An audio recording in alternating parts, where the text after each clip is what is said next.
Okay, so I'm about to check my application portal for Harvard. I'm not gonna get in. Ready? 1, 2. I can't look. I can't look. I can't look. I can't look. I can't look. I can't look. I can't look. Wait, I haven't looked. I haven't looked. I haven't looked. What is it? I got it! Oh my god! I got it!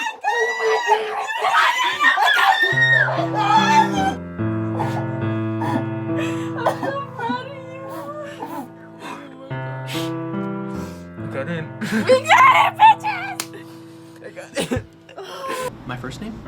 Amado. Oh, it's loved one. That's what it stands for.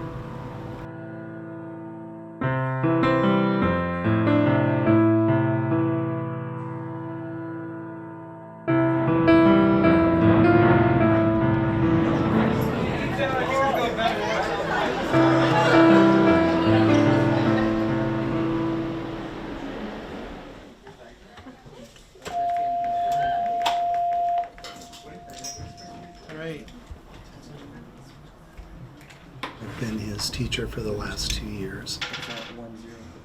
What is it? As a student, he's very determined, I think would be the one word I would pick. So he sets his mind on a goal, and nothing's going to stop him from achieving that goal. My bio on Instagram was Harvard 23, like all of junior year. If you don't believe and you don't continue to aspire, then there's no better way to live life because you never know when it can end.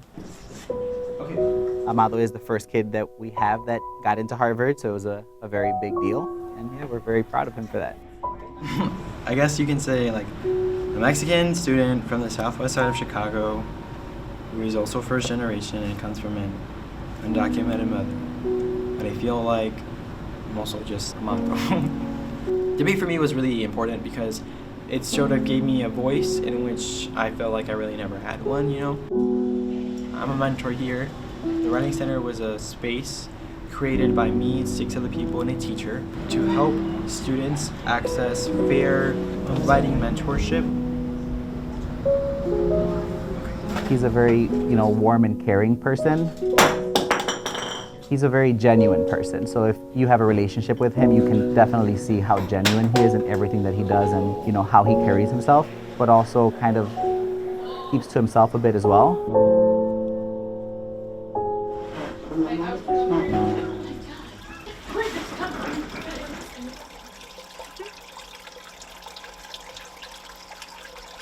It took us a long time to make it into a home. We used to share beds. We share our sweaters. He has my sweaters in here. He has a lot of sweaters, by the way.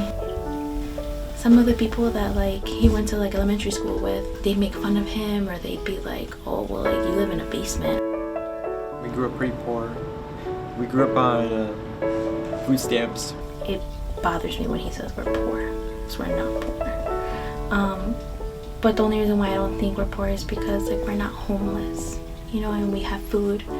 And I think at the end of the day, even though it's hard and it is check by check, and we still have nice things, we still have certain things that we have beats, we have, TVs, and we have 6 cats.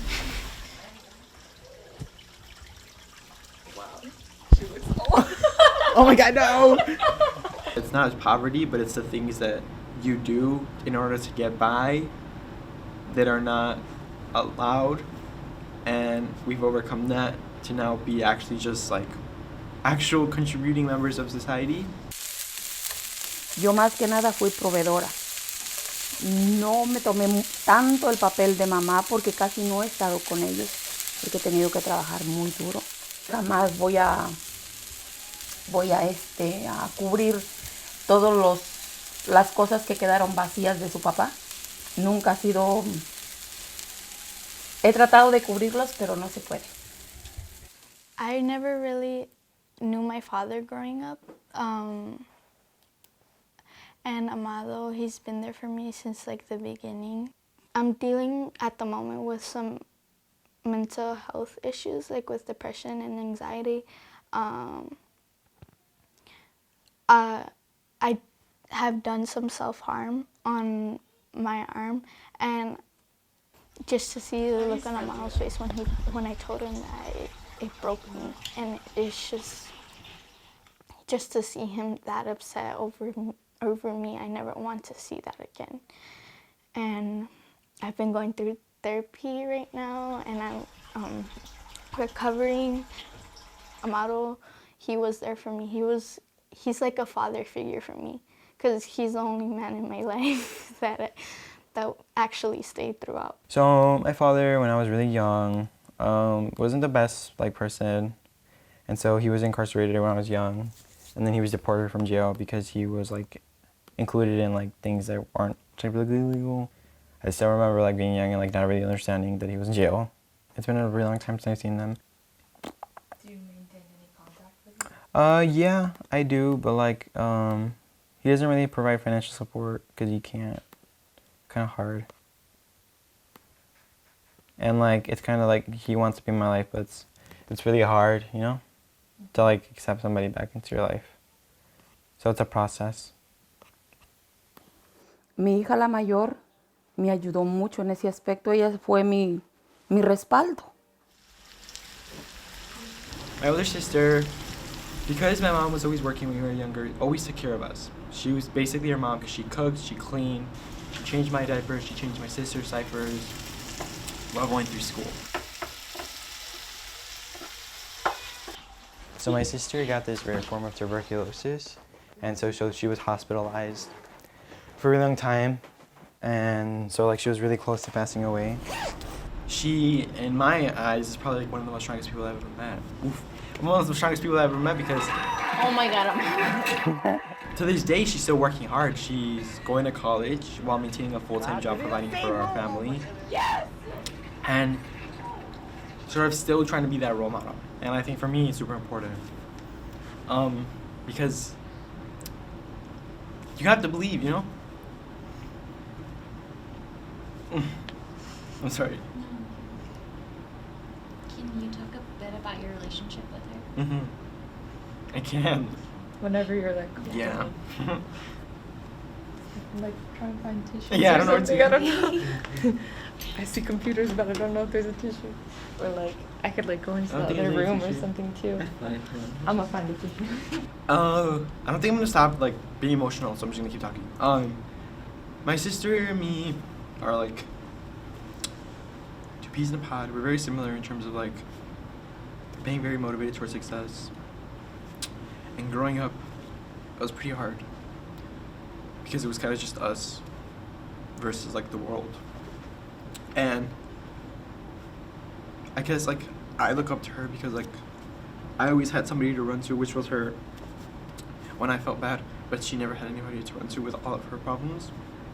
So I guess she was the trial and success. I think she was a success in terms of everything that she's been able to do and continues to be able to do.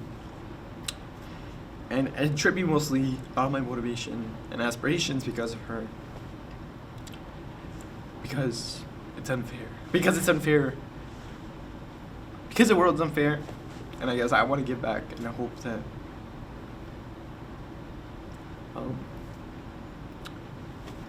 to students, who are in the same position as we were, and let them know that they can do it. I've never really been very far away from him, so he's my rock. So I feel him leaving is gonna be interesting. So I'm happy for him, but I also don't want him to go.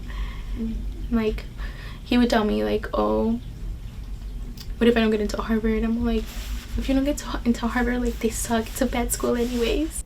Names do matter, and sort of survival for a minority like me that doesn't come from a lot. Going to Harvard is a big advancement and a big social climb. There's these two sort of internal conflicts that I have, right? I can choose to have personal benefit from me and my family, or it can mean doing personal aspirations through majoring through political science and then going through law school to fight for just reform.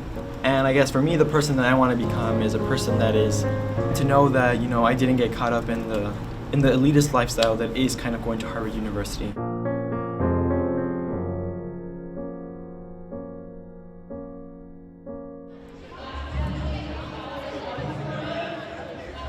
Thank you so much. That means a lot. I'll be speaking here too. Thank you. It's nice to feel recognized. They came, but then they left. You didn't tell me they were making a documentary about you? It's not like a document. It's like a undergraduate project. Oh, okay. The guy was like, we're doing a documentary on your brother. I'm like, Well, they kind of are. huh? That's who he is. He doesn't really share these big things. He's just very like, yeah, no, it's cool. It's not a big deal. And I'm like, okay, it's a big deal. 4, 3, 2, 1.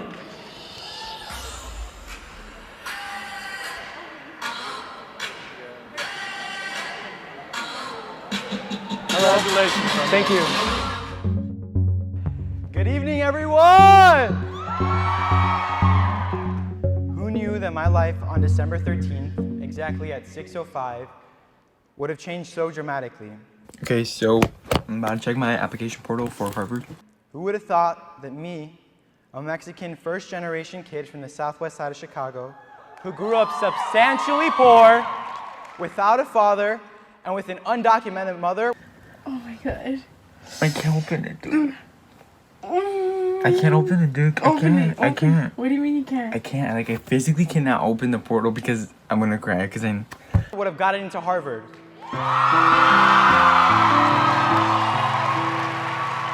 I know, right? Crazy. I guess dreams really do come true. Now, I don't want to speak about my acceptance as a method to establish my prestige. Rather, I want all of you to know that no matter how low you feel or how lost you may think you are in the world, you should never, ever stop believing in yourself. Find your passion. Hold it. Believe in it. And last and most importantly, actualize it. Because this victory, our victory, is for the parents that had their wings cut off but still taught their children how to fly. I was really nervous at first, but then I was like, okay, I remember what I was doing it for, and I just got really pumped. I think everything went well. It's not just me, but all those students who are first-gen low-income students who are working just as hard, trying to be the next leaders of Chicago. When he graduated from 8th grade, I'll never forget this. He specifically told me right then and there, he was like, I'm going to go to Harvard. 4 years later, he got into Harvard. I was just like, you did this. Like, you did this all by yourself.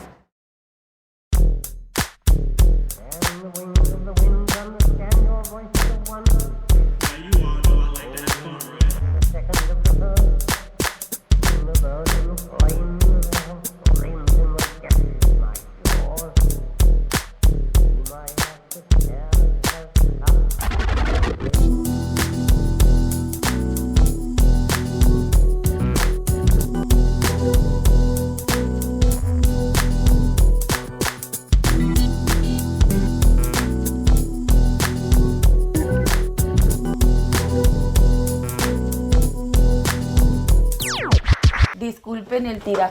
Family.